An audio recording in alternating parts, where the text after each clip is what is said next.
Je suis policière. J'ai répondu à un signalement anonyme concernant des maltraitances sur enfants à une adresse que je n'ai pas reconnue sur le coup. Quand j'ai vérifié de nouveau, l'adresse était celle de la maison de ma belle-mère. Ça doit être une erreur, ai-je dit à mon coéquipier. Nous avons frappé à la porte. Ma belle-mère a ouvert, l'air nerveuse. Puis, dans l'embrasure de la porte, j'ai vu ma fille de 7 ans, couverte de bleu et terrifiée, des larmes coulant sur son visage.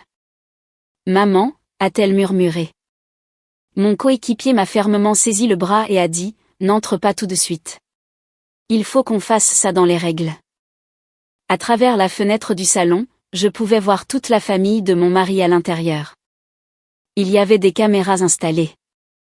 Du matériel d'enregistrement. Plusieurs enfants que je ne reconnaissais pas. Mon coéquipier a chuchoté avec urgence « Appelle des renforts, tout de suite. » Ne te montre pas encore. J'ai regardé de plus près par la fenêtre. Et c'est là que j'ai vu ce qu'ils étaient en train de faire. L'appel du central est arrivé à 14h47, un mardi. Signalement anonyme concernant une possible mise en danger d'enfants au 4782 Oakmont Drive. J'ai noté l'adresse sans vraiment y prêter attention, mon esprit encore à moitié concentré sur la dispute conjugale que nous venions de régler à l'autre bout de la ville. Mon coéquipier, l'agent James Martinez, conduisait, et je lui ai lu les détails alors que nous nous dirigions vers le quartier résidentiel de la partie A. L'appelant a signalé avoir entendu des enfants pleurer pendant de longues périodes, ai-je dit en parcourant les notes sur ma tablette. A dit avoir vu des bleus sur au moins un enfant à travers une fenêtre. A refusé de laisser ses coordonnées. James a hoché la tête, la mâchoire serrée. Nous étions coéquipiers depuis 3 ans, et les appels concernant le bien-être des enfants l'affectaient toujours le plus. Il avait lui-même 2 enfants, tous 2 âgés de moins de 10 ans. L'adresse a remué quelque chose au fond de ma mémoire, mais je n'arrivais pas à mettre le doigt dessus. Oakmont Drive. Le nom me semblait familier, comme un mot sur le bout de la langue. Nous avons tourné dans la rue, longeant des pelouses bien entretenues et des maisons de style colonial à 2 étages avec des porches faisant le tour. Ce n'était pas le genre de quartier où nous recevions habituellement des appels pour maltraitance. C'étaient des maisons avec des piscines et des paniers de basket, où les gens payaient des services d'entretien de jardin et accrochaient des couronnes de saison à leurs portes. Mais je suis dans la police depuis assez longtemps pour savoir que des choses terribles se passent derrière les portes closes, dans n'importe quel code postal. Le 4782 devrait être 3 maisons plus loin sur la gauche, a dit James en ralentissant la voiture de patrouille. Mon estomac s'est noué quand la maison est apparue. Je savais exactement pourquoi l'adresse m'avait semblé familière. Le revêtement jaune pâle, les volets vert foncé, la boîte aux lettres décoratives en forme de nichoir que mon mari, Garrett, avait installé 2 étés plus tôt comme cadeau d'anniversaire pour sa mère. C'était la maison de Claudia. La maison de ma belle-mère. Attends, ai-je dit, ma voix sortant étranglée. James, arrête la voiture. Il s'est garé immédiatement, l'inquiétude envahissant son visage. Qu'est-ce qui ne va pas? Ça va? Cette adresse. Mes mains avaient commencé à trembler. C'est la maison de la mère de mon mari. Ce doit être une sorte d'erreur. Peut-être que quelqu'un a inversé les chiffres. James a affiché le journal d'appel sur sa propre tablette, vérifiant une 2e fois. Il est écrit 4782 Oakmont Drive. C'est clair comme le jour. Tu es sûr de l'adresse? Je suis venu dans cette maison des centaines de fois au cours des 8 dernières années. Les dîners du dimanche, les fêtes de fin d'année, les anniversaires de ma fille. Je connaissais chaque fissure de l'allée, chaque buisson fleuri que Claudia entretenait de manière obsessionnelle. J'en suis absolument certaine. Mais ça n'a aucun sens. C'est impossible. Ça pourrait être un canular, a suggéré James, bien que son ton soit empreint de doute. Peut-être quelqu'un qui en veut à ta belle famille. Peut-être. Mais même en le disant, mon esprit parcourait des possibilités que je ne voulais pas envisager. Ma fille, Maya, était censée être à l'école en ce moment. En CE1, dans la classe de Madame Peterson. Je travaillais le soir les mardis et jeudis spécifiquement pour pouvoir la déposer le matin, tandis que Garrett s'occupait de la récupérer l'après-midi. Il avait mentionné qu'il devait faire quelques courses après l'avoir récupérée, puis se rendre à son bureau pour une réunion avec un client plus tard.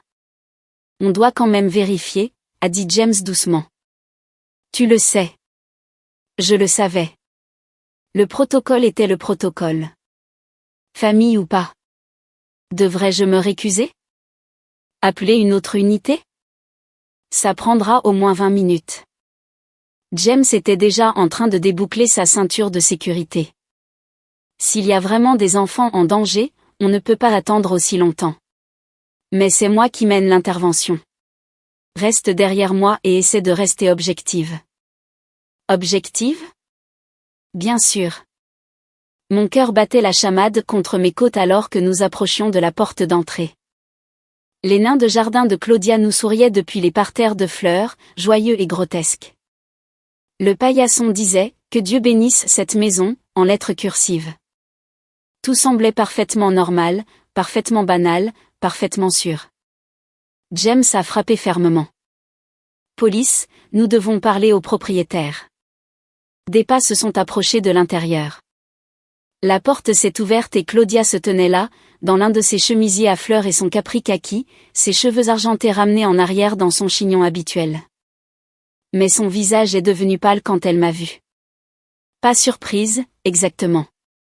Quelque chose de pire que la surprise. Coupable. Agent Martinez. De quoi s'agit-il? Elle s'est adressée à James au lieu de moi, sa voix tendue et artificielle. Elle prétendait que nous étions des étrangers. Pourquoi prétendait-elle que nous étions des étrangers? Nous avons reçu un appel concernant des inquiétudes potentielles pour le bien-être d'un enfant à cette adresse, a dit James de son ton professionnel. Nous devons entrer et jeter un coup d'œil. Je ne sais pas de quoi vous parlez. La main de Claudia s'est agrippée au cadre de la porte. Il doit y avoir une erreur. Je suis seule ici. C'est alors que j'ai vu un mouvement derrière elle. Une petite silhouette en t-shirt rose, partiellement cachée derrière le mur du couloir. Mon souffle s'est coupé. Je connaissais ce t-shirt. Je l'avais acheté chez Target il y a 3 semaines. Rose avec des petites marguerites blanches sur le devant. Le préféré de Maya. Je me suis avancée avant de pouvoir me retenir. Maya. La silhouette est apparue, et mon monde entier a basculé. Ma fille se tenait à 5 mètres de moi, dans le hall d'entrée de la maison de ma belle-mère, et elle ne ressemblait en rien à l'enfant vive et rieuse que j'avais embrassée 12 heures plus tôt. Une ecchymose violette et sombre s'étalait sur sa joue gauche. Son bras droit pendait bizarrement le long de son corps. Des traînées de larmes striaient son visage sale et maculé. Maman. Sa voix était si petite, si brisée. Je me suis élancée, mais la main de James a jailli et a attrapé mon bras avec une force surprenante. N'entre pas tout de suite, a-t-il sifflé avec urgence. Il faut qu'on fasse ça dans les règles. Chacun de mes instincts me hurlait de me précipiter vers ma fille, de la prendre dans mes bras et de m'enfuir, de me mettre entre elle et ce qui l'avait blessée. Mais James avait raison. Si nous ne suivions pas la procédure à la lettre, si nous contaminions les preuves ou violions le protocole, la personne qui avait fait ça pourrait s'en tirer.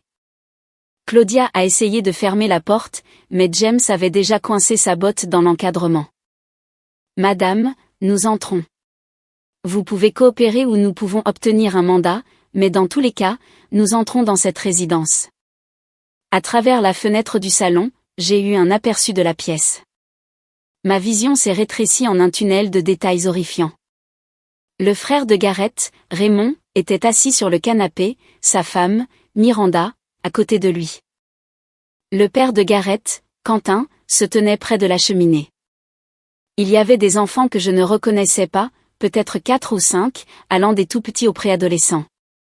Ils avaient tous l'air terrifiés, mais c'est l'équipement qui m'a glacé le sang. Une caméra vidéo sur un trépied était pointée vers un espace ouvert au centre de la pièce. Des éclairages circulaires, un ordinateur portable ouvert sur la table basse, manifestement utilisé pour quelque chose qui me remplissait d'effroi. Appel des renforts, tout de suite, a chuchoté James avec urgence, ses mains agrippant toujours mon bras. Ne te montre pas encore. Appelle les services de protection de l'enfance aussi, et dis-leur qu'on a besoin de plusieurs unités. Mes mains tremblaient si fort que j'avais du mal à utiliser ma radio.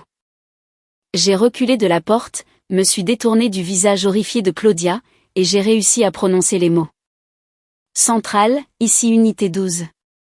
On a besoin de renforts immédiats au 4782 Oakmont Drive. Plusieurs enfants en danger. Demandons présence de la protection de l'enfance et unités supplémentaires. Situation d'exploitation possible en cours. La voix du répartiteur a crépité en retour avec un accusé de réception. 2 unités étaient déjà dans le secteur et arriveraient dans les 5 minutes. J'ai à peine entendu la confirmation par-dessus le rugissement dans mes oreilles. Je regardais de nouveau par la fenêtre, me forçant à voir la scène dans son ensemble, malgré chaque cellule de mon corps hurlant de déni. Les enfants portaient des costumes, des tenues de mauvaise qualité et d'apparence inconfortable qui semblaient conçues pour paraître innocentes tout en étant tout le contraire.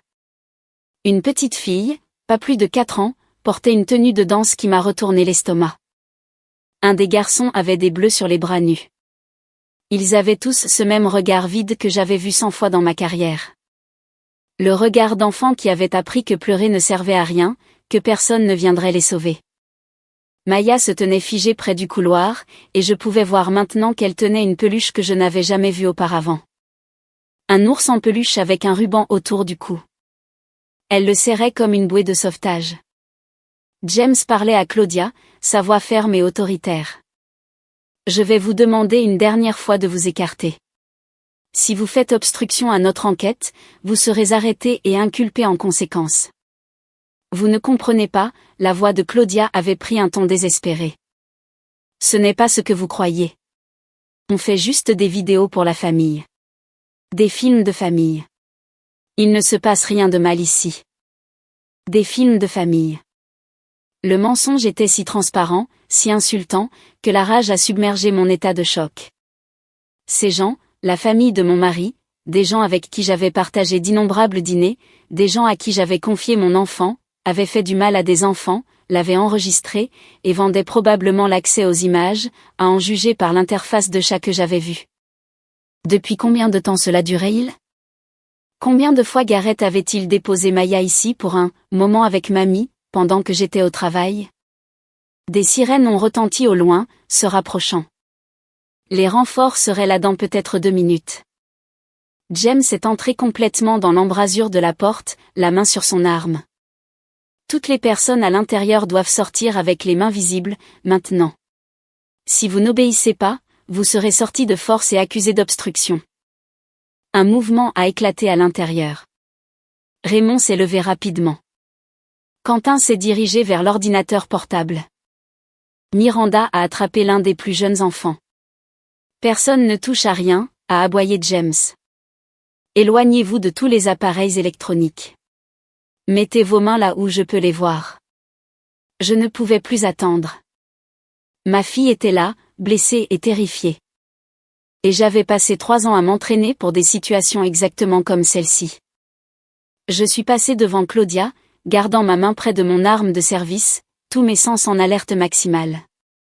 Maya m'a vu arriver et a fondu en larmes. Maman, je veux rentrer à la maison. Ils ont dit que je devais le faire. Ils ont dit que tu étais au courant. Les mots m'ont frappé comme des coups. Ils lui avaient dit que je savais. Ils avaient convaincu ma fille que j'avais approuvé ce cauchemar. Chérie, viens me voir tout de suite. J'ai gardé ma voix aussi stable que possible. Marche droit vers moi. Ne regarde personne d'autre. Elle a hésité, jetant un regard craintif à Claudia. Claudia avait toujours été sévère avec Maya, critiquant les moindres écarts de conduite, prompte à lui faire remarquer quand elle était trop bruyante ou trop désordonnée. J'avais mis ça sur le compte des différences de génération et de styles parentaux. Comment avais-je pu être si aveugle ? Maya, écoute maman. Viens ici, maintenant. Elle a fait un pas hésitant, puis un autre. Claudia a tendu la main vers elle, et j'ai sorti mon arme d'un mouvement fluide. Ne touchez pas cet enfant. Les mains en l'air, maintenant. Le visage de Claudia s'est tordu d'un mélange de rage et de peur. Tu fais une terrible erreur. Gareth expliquera tout. C'est un malentendu. James avait maintenant sa propre arme dégainée, couvrant les adultes dans le salon. Les autres enfants s'étaient dispersés dans les coins, essayant de se faire tout petits. 2 voitures de patrouille ont freiné brusquement à l'extérieur, les portières claquant alors que les officiers se précipitaient vers la maison. Maya m'a atteinte et a enroulé ses bras autour de mes jambes, sanglotant contre le pantalon de mon uniforme. Je voulais la soulever, la serrer contre moi et lui promettre qu'elle était en sécurité maintenant, mais je ne pouvais pas compromettre ma position tant que nous n'avions pas tous les adultes en garde à vue. « Officier entre !» a crié quelqu'un derrière moi. 2 de mes collègues sont passés en force, prenant position dans le salon. Une autre officier, Sarah Thompson, s'est immédiatement dirigée vers les enfants, sa voix douce et rassurante. « Je m'en occupe », a dit James, rengainant son arme maintenant que nous avions suffisamment de renforts. « Emmène Maya dehors. On s'occupe de la scène. » Je me suis enfin autorisée à prendre ma fille dans mes bras. Et au moment où j'ai tenu son petit corps contre le mien, j'ai senti les tremblements qui la parcouraient. Elle tremblait comme une feuille, sa respiration saccadée par des hoquets. L'échymose sur son visage était encore pire de près, violette et noire et gonflée autour de son œil. « Ça va, chérie. Tu es en sécurité maintenant. Maman est là. » Des platitudes vides, mais je ne savais pas quoi dire d'autre. Comment pouvais-je expliquer que les gens en qui elle avait confiance, les gens en qui j'avais confiance, lui avaient fait ça? Je l'ai portée dehors, sous la lumière vive de l'après-midi. Une camionnette des services de protection de l'enfance arrivait, suivie de près par une ambulance. D'autres voitures de patrouille, le véhicule d'un superviseur. La rue de banlieue tranquille s'était transformée en scène de crime. Des voisins se rassemblaient sur leur pelouse, regardant fixement. Les ambulanciers se sont approchés avec un brancard, mais Maya a crié quand j'ai essayé de la poser. « Non, ne me laisse pas. Maman, s'il te plaît, ne me laisse pas. Je ne te quitte pas, ma chérie. Jamais. Ces gens vont s'assurer que tu n'es pas blessée, mais je reste juste ici. » L'une des ambulancières, une femme plus âgée nommée Joyce, qui travaillait avec le département depuis des années, s'est accroupie au niveau de Maya. « Salut, ma puce. Je m'appelle Joyce. Tu as un sacré bleu là. Est-ce que ça fait mal? » Maya a hoché la tête, le visage enfoui dans mon épaule. J'imagine bien. Et si on jetait un œil pour s'assurer que rien n'est cassé? Ta maman pourra te tenir la main tout le temps.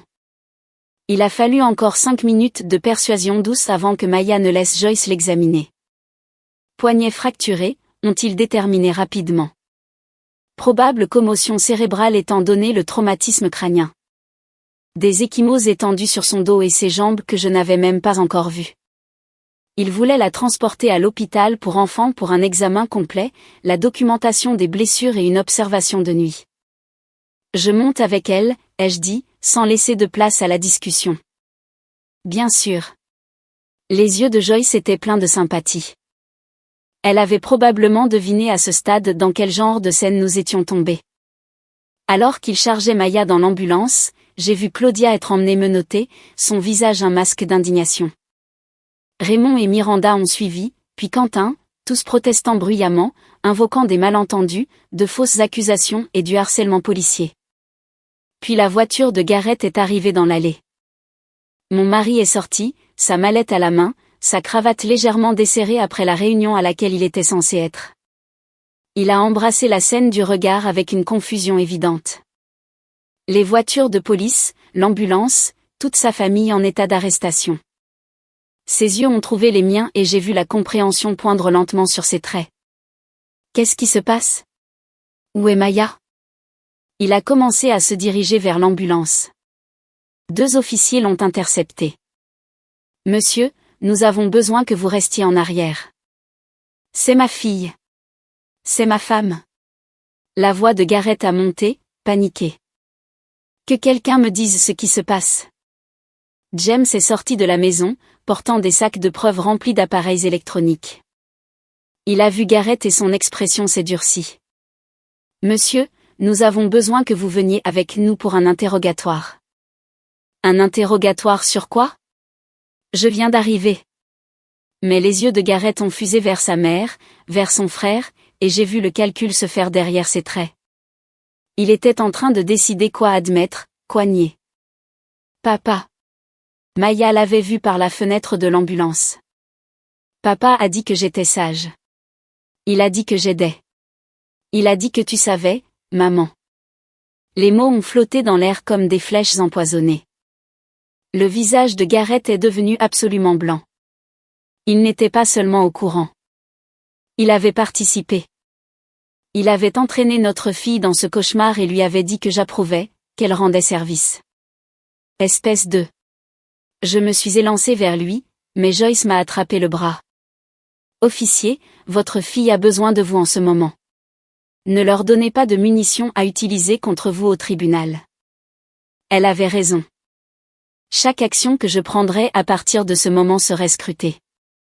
Si j'agressais Gareth, aussi justifié que ce soit, cela pourrait compliquer l'affaire. Alors, je me suis forcé à me détourner du visage atterré de mon mari et à monter dans l'ambulance avec ma fille. Les portes se sont fermées, coupant le chaos extérieur. La sirène s'est mise en marche et nous nous sommes éloignés de la maison de Claudia, de la scène de crime dont je commençais à peine à comprendre l'ampleur. Maya s'accrochait à ma main pendant que Joyce lui posait une perfusion, ses petits doigts serrant les miens avec une force désespérée. « Est-ce que je vais avoir des ennuis, maman ?» J'ai essayé de dire non. J'ai essayé d'être sage. « Tu n'as pas d'ennuis, chérie. »« Pas du tout. Tu n'as rien fait de mal. » Ma voix s'est brisée. Les adultes qui étaient censés te protéger ont fait des choses très mal. Mais rien de tout ça n'est de ta faute. Papa a dit que si je te le disais, tu serais fâché contre moi. Il a dit que tu savais déjà, mais que je devais garder le secret pour tout le monde. Il a dit que c'était notre secret de famille spécial. Secret spécial. Le langage classique des agresseurs, tordus pour rendre leurs victimes complices de leur propre victimisation. Il l'avait convaincu que j'étais de mèche, que cette horreur avait ma bénédiction. J'ai pensé à tous les mardis et jeudis des derniers mois où j'avais travaillé le soir et où Gareth s'était porté volontaire pour aller chercher Maya à l'école. Chaque fois qu'il avait mentionné passer chez sa mère pour une petite visite rapide, chaque dîner de famille où je n'avais rien remarqué d'anormal parce que j'avais été conditionné à voir ces gens comme étant sûrs. L'hôpital fut un tourbillon d'examens et d'entretiens. Des spécialistes de la protection de l'enfance spécialisés dans les cas de maltraitance, des médecins documentant chaque blessure. Un détective de l'unité des victimes spéciales prenant la déposition de Maya avec une douceur déchirante. Chaque révélation était pire que la précédente. Cela durait depuis 8 mois. À partir de février dernier, Gareth avait emmené Maya chez Claudia après l'école les mardis et jeudis, me disant qu'il passait juste faire une visite rapide avant de rentrer. Les visites s'étaient allongées. Il avait commencé à trouver des excuses sur le trafic ou les courses. Je travaillais mes services du soir, faisant confiance à mon mari et à sa famille pour garder notre fille en sécurité. La famille gérait une opération sophistiquée. Le réseau plus large existait depuis plus de 2 ans avant que Maya ne devienne une victime, utilisant des enfants de leur réseau élargi et des familles de leur connaissance. Ils avaient développé un système, créé de faux prétextes, construit une infrastructure d'exploitation qui était passée inaperçue parce que toutes les personnes impliquées ressemblaient à des gens ordinaires et respectables. Ils avaient dit à Maya que je savais. Ils lui avaient dit que j'avais donné ma permission. Ils l'avaient convaincue que si elle se débattait ou pleurait trop, elle me causerait des ennuis au travail. Une enfant de 7 ans, terrorisée jusqu'à la soumission en lui faisant croire qu'elle protégeait sa mère. Les autres enfants avaient des histoires similaires. Certains étaient des cousins, des enfants amenés sous de faux prétextes de séances photos de famille.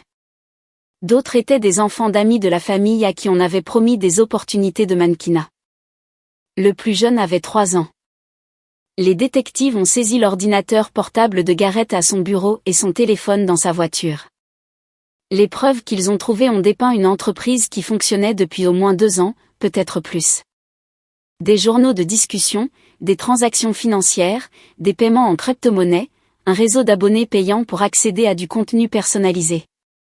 Mon mari n'était pas seulement au courant des abus. Il en avait été l'un des architectes.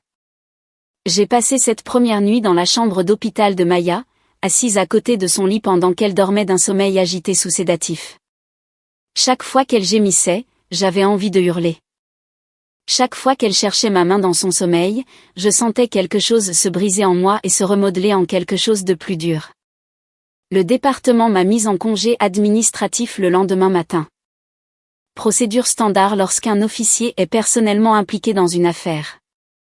Ma capitaine, Linda, est venue à l'hôpital elle-même pour m'annoncer la nouvelle. Ce n'est pas une punition, a-t-elle dit doucement, assise dans le fauteuil inconfortable à côté du lit de Maya. Tu as tout fait correctement hier, mais tu ne peux pas faire partie de l'enquête, et tu as besoin de temps pour t'occuper de ta fille. Je veux travailler sur l'affaire. Ma voix semblait creuse, même à mes propres oreilles. Je connais la structure familiale. Je peux aider. Tu es trop proche. Tu le sais. L'expression de Linda était sympathique, mais ferme.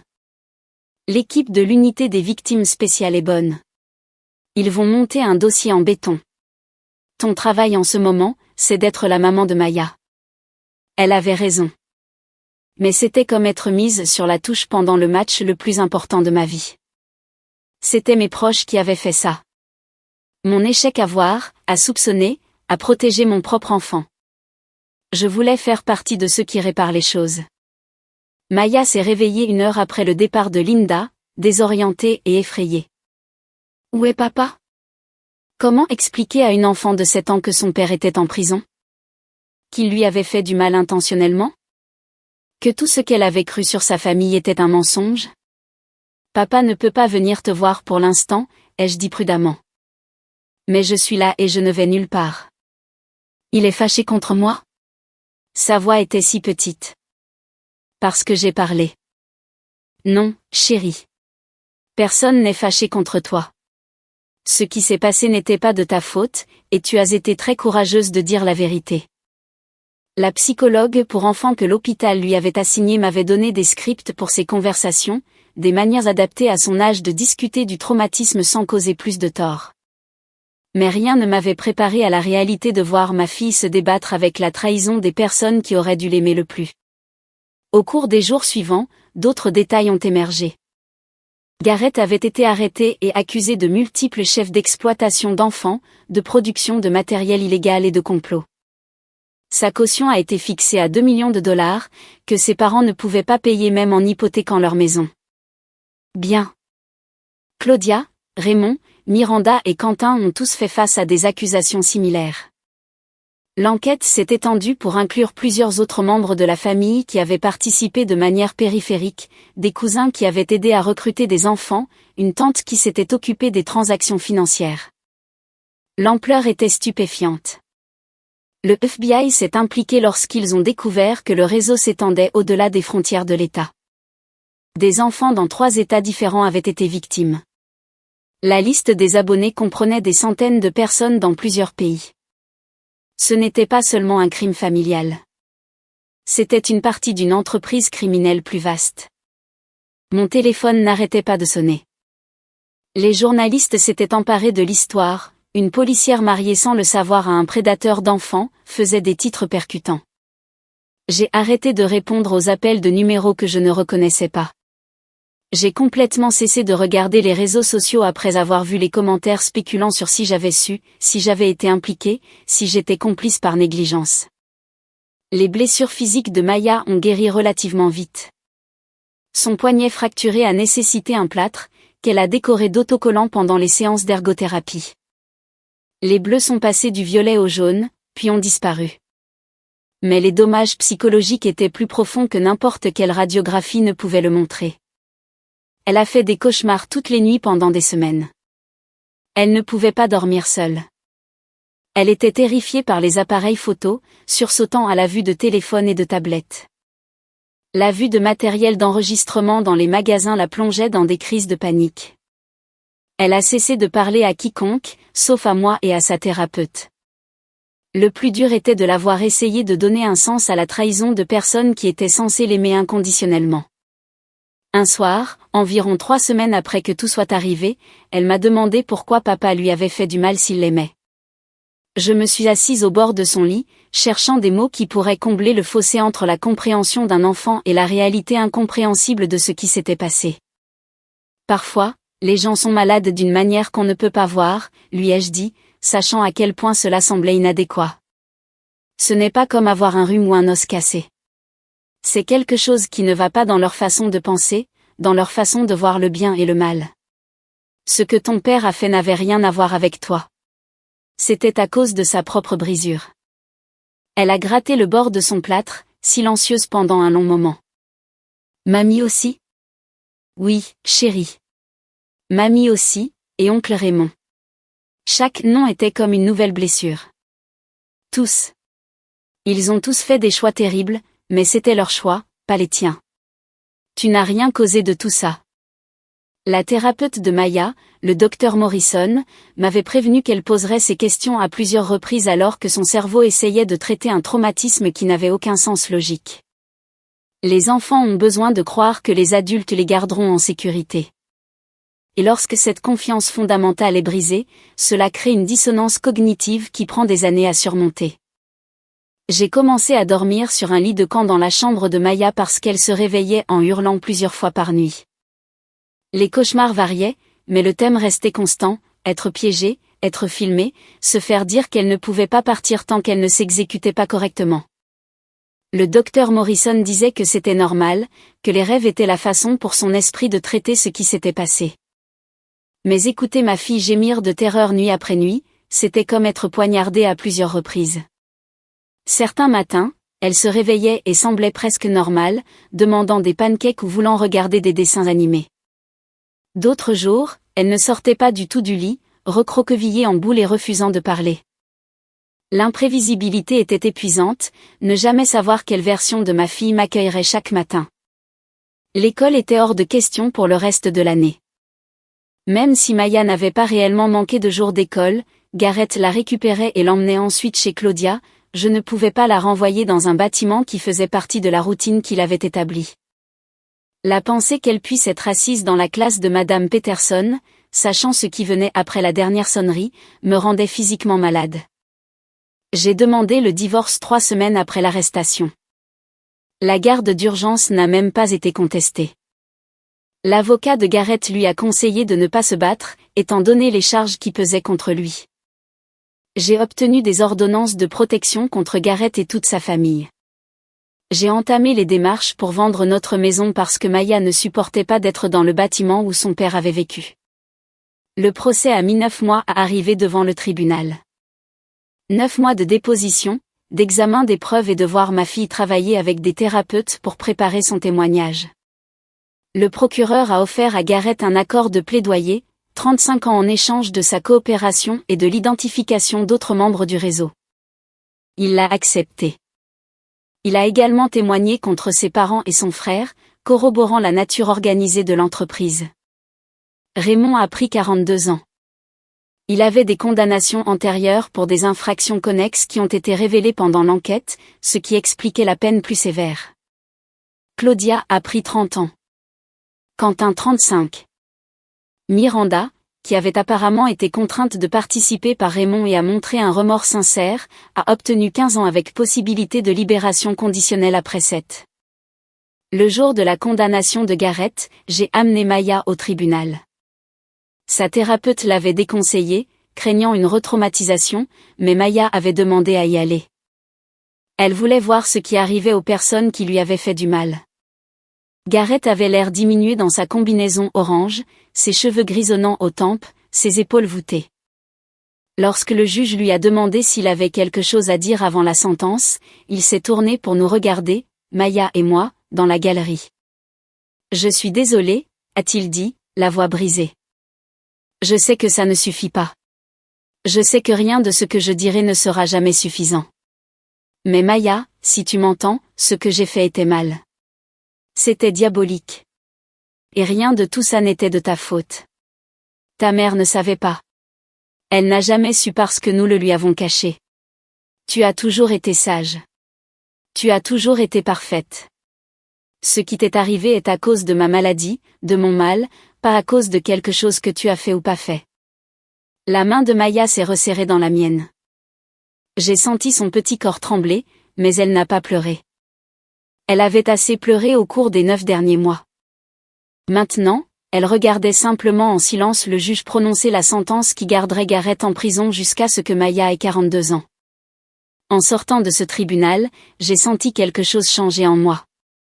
Pas un sentiment de clôture, exactement, cela n'existe pas quand le crime est si profond, mais peut-être le début de l'acceptation. Ma fille avait survécu. Les personnes qui lui avaient fait du mal allaient faire face aux conséquences. Nous allions construire une nouvelle vie à partir des décombres de l'ancienne. Maya a recommencé sa 2e année de primaire l'automne suivant, dans une nouvelle école à l'autre bout de la ville où personne ne connaissait notre histoire. Elle s'est fait une amie nommée Ashley, puis une autre nommée Cameron. Elle a rejoint les Girl Scouts. Elle a appris à faire du vélo sans petits trous. De petites victoires qui semblaient monumentales compte tenu de notre point de départ.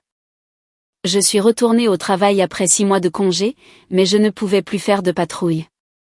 Trop de déclencheurs, trop d'appels impliquant des enfants qui me ramenaient directement à cet après-midi chez Claudia.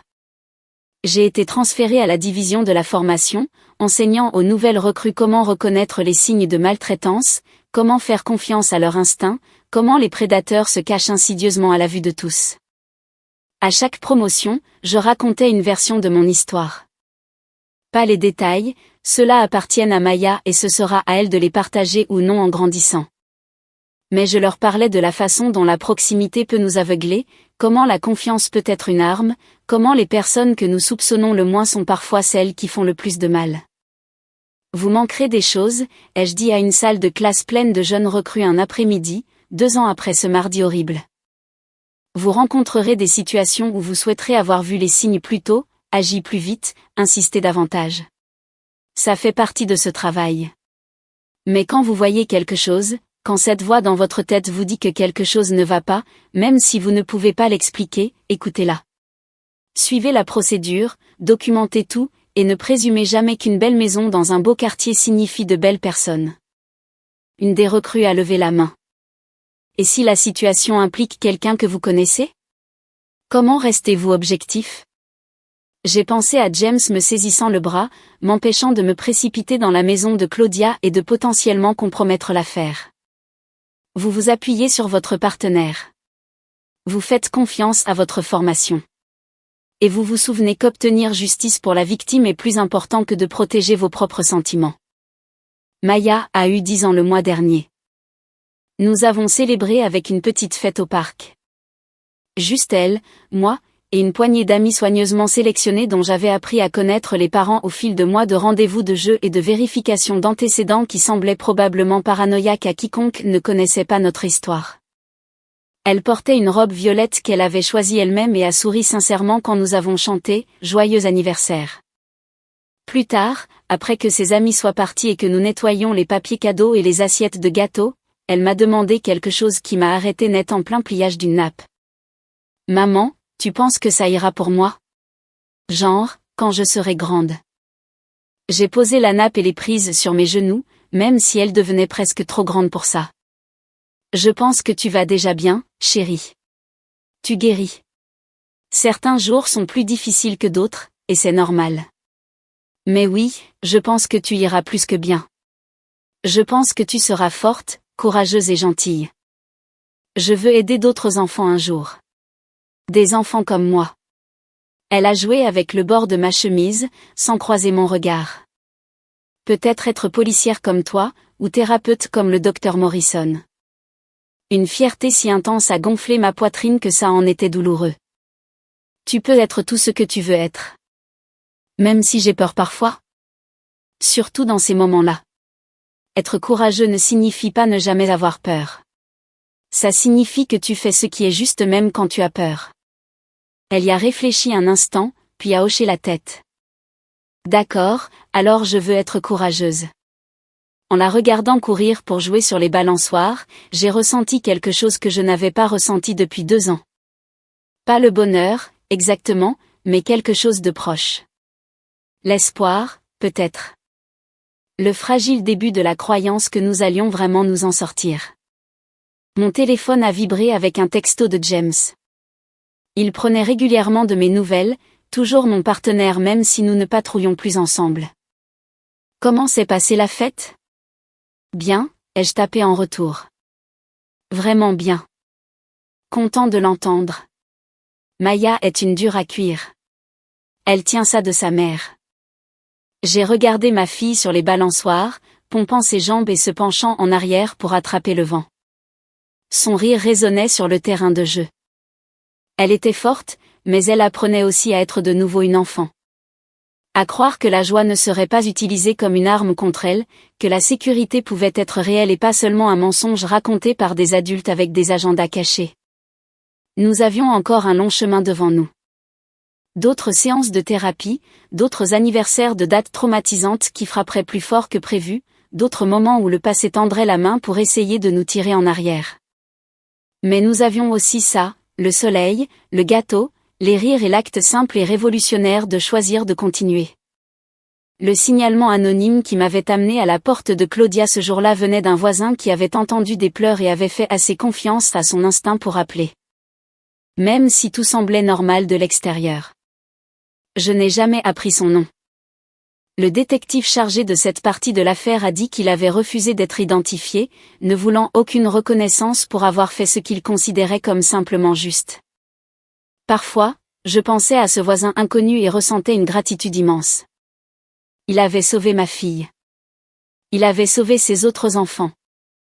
Il avait empêché des mois ou des années d'abus supplémentaires en se fiant au sentiment que quelque chose n'allait pas, même sans preuve.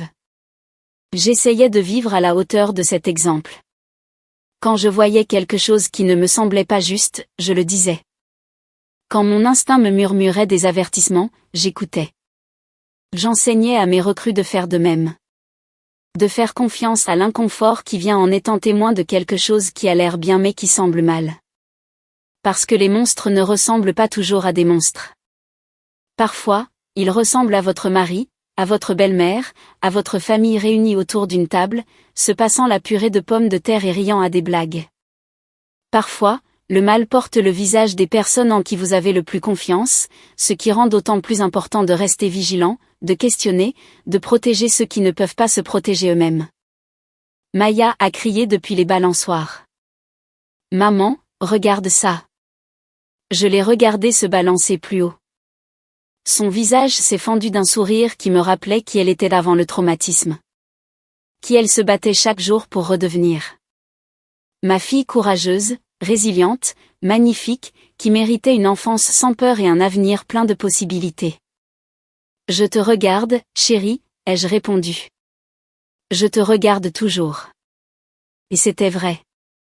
Je le serai aussi longtemps qu'elle aurait besoin de moi, et probablement bien après, parce que c'est ce que font les mères. Nous veillons, nous protégeons, nous nous battons pour nos enfants, même lorsque les monstres ont des visages familiers et que le danger vient de l'intérieur de nos propres familles. Le soleil se couchait, peignant le terrain de jeu dans des tons d'orange et d'or. Maya s'est finalement lassée des balançoires et est venue en courant, les joues rougies par l'effort. On peut prendre une glace en rentrant? Absolument. J'ai pris sa main, plus petite qu'avant dans la mienne, mais de plus en plus forte chaque jour. À quel parfum tu penses? Chocolat. Non, attends. Sorbet arc-en-ciel. Non, définitivement chocolat. Nous avons marché vers la voiture, débattant des saveurs de glace et de si nous devions regarder un film ce soir ou plutôt lire des livres. Des conversations normales sur des choses normales, le genre de moments banals que j'avais autrefois tenus pour acquis et que je chérissais maintenant comme des pierres précieuses. Derrière nous, les équipements du terrain de jeu projetaient de longues ombres dans la lumière déclinante. Demain, il se remplirait à nouveau d'enfants, de rires et de jeux, dans le beau chaos de l'enfance. Maya serait parmi eux, toujours en guérison, mais plus définie uniquement par ce qui lui avait été fait. C'était une survivante. Nous l'étions toutes les deux, et il faudrait que cela suffise.